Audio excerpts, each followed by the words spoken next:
Listen to this episode if you want the inside scoop of what the most successful businesses are doing right now. And when I say most successful, I mean the businesses that are growing the quickest. I get the inside scoop of what's going on behind the scenes for businesses. I keep an eye on different industries, see businesses that are integrating into industries, and see businesses all of the time that adapt into very saturated industries, stand out, and are still growing. As a business nerd, I am definitely somebody that keeps an eye on new businesses coming into marketplaces and kind of just seeing which ones are on the radar. And so today I want to talk about the 5 major things that I am seeing with businesses that are really growing right now, businesses that are able to really punch through and be able to become successful much quicker than the other ones.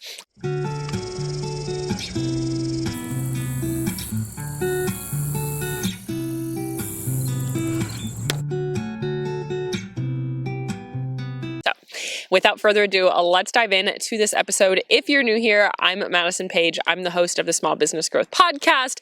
I love to teach in a fun, conversational type of way. I like to say it's like sipping coffee with a biz bestie where we can sit and have actual, raw, and real and genuine conversation, sharing tactical business growth advice, just like we're going to do today. These are 5 major things that I am seeing people that are really taking off on social media right now, that of what they really are focusing on. First things first is the depth of content that we really have been seeing. Gone are the days that you can just post something that it doesn't have much concept, much depth to it, and it will actually perform really well. What I'm seeing here is that people are really talking about their values. They're really talking about educating their audience. They're really taking the actual content creation very seriously in the depths of what they're talking about. Gone are the days that you can just say look at how great my product is, go and buy it. Look at this cute new pattern. You can go and buy it here. Oh my gosh, fall is coming, go here and buy it. What people really want is they want depth. They want how they can integrate it into their life. They want to know what the ingredients are, what the benefits are. They want to know your morning routine, your evening routine, kind of things like that. And really starting to kind of dive deep into actual topics behind your business. This is content that I'm seeing perform really well in both sales as well as growth, as well as reach. If you're just posting light and airy and fluffy content that doesn't have too much depth to it, doesn't have too much richness, doesn't have too much interest, I guess, if it's kind of boring, there is too much content out there. You're going to kind of just get lost in the sauce of all of the saturation on social media. The content that I'm seeing that is really working does have a lot of depth, does have a lot of richness to it. And this isn't from a quality standpoint. This is from a messaging standpoint. What the actual concept is behind that piece of content is it has some depth. We're talking values, we're talking mission, we're talking why you do what you do, we're talking benefits, ingredients, how to integrate it into their life. Basically, answering true questions in your actual content that you have there. The next one is that products that start or at least add a major differentiator into their product or their service. There are a lot of businesses out there, post-pandemic, economic kind of crises. A lot of people start businesses, and there are too many businesses out there for you to just be another candle company, for you to just be another boutique, for you to just be another jewelry designer. We need to have something that is inherently different about your product versus others. And if there isn't something inherently different about your product that you are creating, you need to make it, you need to add it into your messaging. You need to see, is it empowering? Is it for people that have gone through this thing? Or do you have some sort of charitable element behind it? How are you actually able to have something that is inherently different, inherently separating you from your industry? Businesses that are having that right now. And if you already have a business, it's never too late to add this. You really just have to start talking about more of this differentiator in the behind the scenes. The next one is that people that are really focusing on building community and having personal touches to their social media. These two things go hand in hand. Community and personal touches go hand in hand. Why? Is because people that build community, a lot of times a major tactic there is to add a personal touch to their brand. You are the face of your brand. You are able to kind of connect on a deeper level when there is a personal connection behind the whole brand that you have there. Businesses that are just kind of like pushing their product out there aren't really gaining too much traction. Businesses that are just like posting to post, they don't have a value, they don't have a meaning, they don't have any of this like kind of shared desire are really struggling to actually grow right now. So community, and what community comes down to is collaboration. It comes down to connection. It comes down to vulnerability. It comes down to engagement. It comes down to your values. Is businesses that actually have this community at the core of their brand, at the core of what they are creating, is actually really, really helpful. And kind of piggybacking off of that on a little bit of a different topic, I guess, but it is similar, is that they have community not just at the core of their brand, of like, of their actions, of their outwards actions. It's like at the actual core of their brand. They started it with a community in mind. They started it with athletes in mind. They started it with Christian women in mind. They started it with, people that love like the Western lifestyle. They love like people that love sourdough, whatever. Things that have an actual community behind it. Busy moms, which busy moms is a little too saturated. We want to get a little bit more specific to that. But something that is really, really helpful is when you actually have a community started at the core of your business. So when we talk about differentiator and community at the core of your business, is like that is your major meaning. It is who you're creating product for. It's who you're talking to very outwardly, very clearly. They are saying that they create, the good girls pickles. They create pickles for, the good girls out there, and for the clean girls, for the like Gen Z, whatever. They're really very much so saying these are for this type of person, and they have that at the core. And the strategies they're using a lot of collaboration. They're using a lot of connection, and they really are connecting to them in that sense as well. And that comes down to having some personal touches in your brand as well. You have a face of your brand. If you look at Frownies, if you look at a brand that I think did a really good job that is now very large is Set Active. She started, I believe her name was Lindsay Carter. She started a podcast. She was talking about her idea, like kind of starting a small business. She talked about the development of it. She gets people very involved in it. She was asking a lot of questions, talking to the girlies that really love these sets, that like kind of love the Pilates types of girls. She like really talked to them at the beginning of her business. They blew up over kind of in COVID, honestly. But she does such a good job of having a personal connection and a personal face of the brand. Now that her business is so large, she kind of outsources some of the social media, but you can still see her face at the core of a lot of what goes on. She answers questions. She does lives. She's on their stories kind of talking about new things that are coming out, and there still is kind of that personal touch behind the brand. Big versus small brands that are utilizing a personal connection are actually performing much better. They're growing much quicker. Why that is because the connection is easier, it's easier to build community, and it's so much easier to build community with an actual face than just like this entity that you're trying to put out there. It actually makes the connection to the brand like, oh, I'm connecting to this person and her team rather than just like this concept and this idea. The next one is that people that are actually taking social media seriously, people that are creating quality content, that are sitting down and really looking at what is working on social media, looking at the analytics, looking at, okay, let me go look at other people in my industry. What content are they creating? What is working? And how can I create content? How can I use elements of that content in mine, but still keep mine very unique? People that are creating content of quality and not just to like check a box. I know it's really easy to sit down in the morning and be like, oh my gosh, I know I need to post tonight. Or today, like what should I post? And then whipping it together and saying, okay, that should be fine. That's like, let me just get that off of my list today. You need to be taking social media seriously, especially organic social media. If this is what you are using to grow, if you've been in my podcast for a long time, you've listened to me, you know one of my biggest pet peeves is people that complain about social media saying, oh my gosh, like, I'm a business owner, so I guess I have to be a content creator. Here's my stupid little piece of content for the day. respectfully, social media is what helps you grow your business. Social media is what helps you actually make those sales and make it into a business for free. With millions and hundreds of millions of active users, they've already done the legwork. Now you just have to create quality content in order to get there.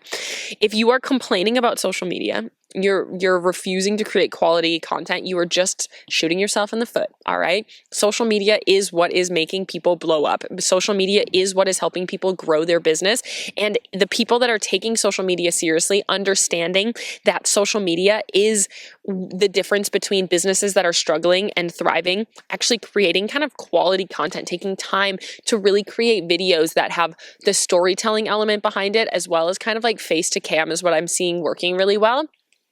As I've kind of already said, light and airy and kind of just like really, and it's not, I'm not to say, because I know my clients are going to be like, Maddie, you told me to post this style of content for growth. Yes, 100%. The like POV, you find my brand and you blah, blah, blah, blah, blah. That's totally fine if you're growing. But content that is really performing very well and is actually going to keep kind of, I think is going to be the next wave of growth content. That content is working really well. The next style, I think, is going to be very storytelling content, as well as face to cam, like speaking directly to the camera, going through kind of, like something, whatever. I love to add candles into my morning routine because I think it just brings a X, Y, and Z into the day, blah, blah, blah. And like, this is me doing that. Having kind of like a storytelling element or face to cam is like, you know what? I wanted to make a candle company, but I wasn't about to make a candle company that was toxic and terrible for my health. So let's talk about why your candles are killing you and kind of going from there and like starting to talk about it in that sense.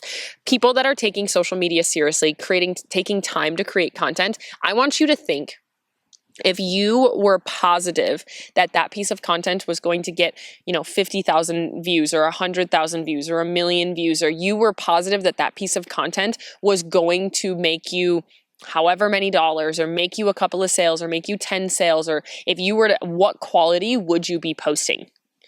How much time would you take on making that piece of content if you knew if you spent time on it, it was actually going to help you grow faster? It's something that I've definitely seen is quality content is going a lot further. Yes, you can post content if it's relatable or if it's very clear on what you're talking about that's going to call in those people, the POV, stuff like that. But we do need a mix of this higher production content. It doesn't need to be every single piece of content because they definitely take a lot longer to make, but filtering them in throughout the week. And honestly, just in general, taking social media seriously.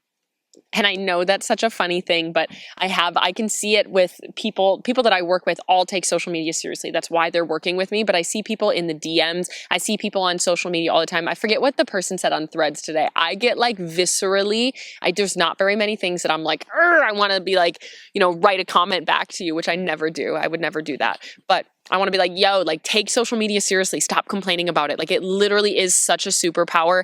It's a free resource. It's a free tool to get you out there. I want you to think about a world right now without social media. How would you be trying to grow your business?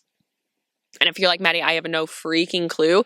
That's why we need to take social media seriously, because it is such a tool, such a power. And so many people are making so much money off of building communities on social media. So what we've gone over so far is having depth of content, having deeper actual topics in what you're talking about in your content, having a major differentiator at the core of everything that you talk about. What actually separates your product from everybody else? The next one is community, a strong focus on community. Yes, again, at the core, like having a strong community of who you're trying to really sell to. As well, like if we look at Good American, they did such a good job with this. This is Khloe Kardashian, one of the Kardashians. I obviously clearly don't know very well. Khloe Kardashian, yes. Khloe Kardashian and her business, all of the Kardashians' business, like guru Emma Grede, who is wonderful, started Good American, and it was something that they did that was really good. If you don't know, it's they're a jean company that is supposed to kind of fit all body types. They truly are incredibly inclusive, very body positive, and they have like very inclusive sizing. They have so much kind of customization to the sizing that really helps people of all body types be able to fit into their jeans. What they did here is they chose an industry. The jean industry is so saturated. There are some major like players in the game. And then they chose a different differentiator. We are going to, create different sizes And then they chose a community at the core for curvier women, for what is their slogan? It used to be something that was like, jeans fit for everybody or something like that. And then they kind of speak about how their jeans really do fit everybody. And so what they're doing here is they pick the differentiator at the core. They have a community at the core of people that like the problem that they have is that they can't find jeans that fit their exact body type, and they solved that. And then they had the personal touch. They had Khloe Kardashian, which just adds a whole nother level, and kind of building from there. But that's another really great example. So we talked about community at the core. We talked about having a personal touch to your brand, which really helps amplify the community, having your face out there. Now, having your face alone, I have some people that say this to me is they're like, oh, I'm just going to, I need to put my face out there more and that'll help me grow. Yes, it'll help you connect deeper. It's just a major community driving strategy. The next one is taking your social media content seriously, actually having quality content. And if you can't physically do it, you can outsource it. You can have a photographer, a videographer come in and help you create some content. That definitely really helps. Even just having a backlog of videos and photos makes such a huge difference. And that definitely makes a really just huge difference in the growth of what people are doing. People that are not just having like makeshift photos, they are taking the quality of the content they are posting very seriously. And then last but not least is that people that don't doubt themselves. Because I work with so many businesses and because because business ownership is one of the biggest personal growth endeavors you will ever go on. I just want to say, you need to believe in yourself so wholeheartedly through this journey. This is one of the biggest personal growth endeavors. It will challenge you. You will have all of your insecurities pop up. You will have slow times, which makes you want to scream and say, why the heck isn't this working? You will have times that are going to be hard in business. But if you doubt yourselves in those moments, if you say, ooh, I don't think I could do that, or ooh, maybe my branding's bad, ooh, this or that. People that just go all in at it and they start messy and they do the thing and they are, they're learning. Yes, they're consuming so much info, but they really are. They have an idea and they work with it. They have an idea and they're testing. They're getting out there and they're doing the dang thing without the doubt in themselves. Yes, the doubt can always be there. It's always going to be a little gremlin monster in the back of your head, but you truly do. The businesses that are thriving versus the businesses that are struggling comes down to how much bold action are you willing to take. It's something that I see over and over again is that people that are doubting themselves, and you're always going to have doubts, but if you let them run your actions is where it makes a difference. The people that are winning, the people that are seeing the biggest growth, don't let their doubts come in the way of the actions that they are taking. They see it and they say, I'm going to raise you one and I'm going to try to do it anyway. I might not know exactly how to do it. I might not understand this, but I'm going to figure it out. I'm not going to allow myself to sit and ruminate and then not show up. They are taking this bold action, understanding that it might not be perfect day 1, but it might be better day 5, day 10, day 20. The more that they do it, they can test it, they can see what's working, they can see if it is really helping their business grow. Doubts and fears and insecurities are the end of some incredible business ideas. I have so many people come to me. They're like, Maddie, my business is slow. Should I just close up? And I'm like, no. We got to look and we can rework it. Nothing is ever too far gone. We can always look at a strategy. We can always say, why don't we try this? Why don't we try that? And sure, there's some businesses out there that it's like, hey, that is like Blockbuster. Probably should close up, but there are some things like we can always try something, we can always adapt and we can always pivot. And honestly, I think Blockbuster is such a great example of Netflix versus Blockbuster, because Netflix and Blockbuster had a very similar business model at one point. Netflix started mailing CDs to you. Blockbuster was like, no, I want to be the brick and mortar. Netflix thought it would be cool to be able to mail CDs to you. And if you can look at this as well, like Redbox was trying to adapt. And I don't know if Redbox was everywhere. Redbox was like in the Midwest, at least. It basically was just like at grocery stores, at Walmarts, you could go and just rent a DVD. And Redbox, I think, went out of business. But Netflix, who kept adapting, they saw that people were where, okay, people don't really want us to mail them DVDs anymore. Now they want, let's do unlimited. They don't have to return it to us. They can return it whenever they want. Okay, that's great. And then the next step was, okay, let's start streaming and let's keep building on that from there. If they were to let their doubts when things started to get slow stop them from pivoting, stop them from testing something new, that would have been the end of Netflix, one of the biggest businesses in the streaming services ever. All right. And so now we have to look at that. And so we really want to look at these 5, I know I gave you so many little tidbits in here, and being able to look at it and see these are the things that business owners that really are standing out and separating themselves from other businesses in industries in order to really get the traction that they are looking for, in order to get that big name, in order to build the audience, in order to make those high cash sales. These are the things that people are doing. I wanted to share this with you. These are the things that I've seen from kind of behind the scenes stuff. I hope that it was helpful for you. These are the things from doing all of my nerdy research, all of my kind of watches in different industries. And when I look at businesses that I say, dang, I've never heard of this business before, and I go and I see, oh my gosh, they've been around for 6-8 months, or they just kind of blew up. I go and I look back and see what they did and what their strategies are. A lot of it comes from community. A lot of it comes from differentiator. A lot of it comes from personal touches. A lot of it comes from social media and taking it very seriously and knowing that they need to understand the analytics, knowing that they need to understand the concepts of what's going on, the concepts, and really getting deeper into what you're talking about. And at the very root of it, these people, and when I talk to them personally, they have doubts, but they don't let it stop them. They keep pivoting, they keep trying something new, and they keep kind of building on it from there. And those are the things that are helping them separate themselves. You'll see all of these people, post these trending audios, post videos under 7 seconds. No. Yes, we want to take things seriously. Yes, we want to know what's working. But at the core of it is more strategy and concepts, and like actual what your actions are is going to make a bigger difference. The messaging, the meaning, those big time things, the trending audios and the 7 seconds, some of that isn't going to pack as much of a punch. And if you just let yourself push through your doubts, even when they feel like they can be crippling, that is when you are going to see the biggest results. I hope this was helpful for you. I love kind of sharing these this inside scoop. I think that it's really helpful because I know I get these questions all the time, Maddie, like, why is my business not growing? And understanding business growth takes time. A lot of these overnight successes that you see tried to build a business for 10 years prior to, or have 4 businesses before, or finally they've been posting for months and all of a sudden content kind of started to work for them. These overnight successes that you see oftentimes aren't an overnight success. It does take time. I see this on Threads a lot. People are like, oh my gosh, I've been posting for 3 weeks and and I haven't made a sale yet. I think I'm going to close up shop. Keep going. The average business isn't profitable in their first 2 years of owning a business. Okay. So understand that this growth does take time, but I love sharing this inside scoop. I love hearing your guys' takeaways. So please feel free to reach out to me on Instagram at This Is Madison Page. If you had any major takeaways today, I would love to hear it.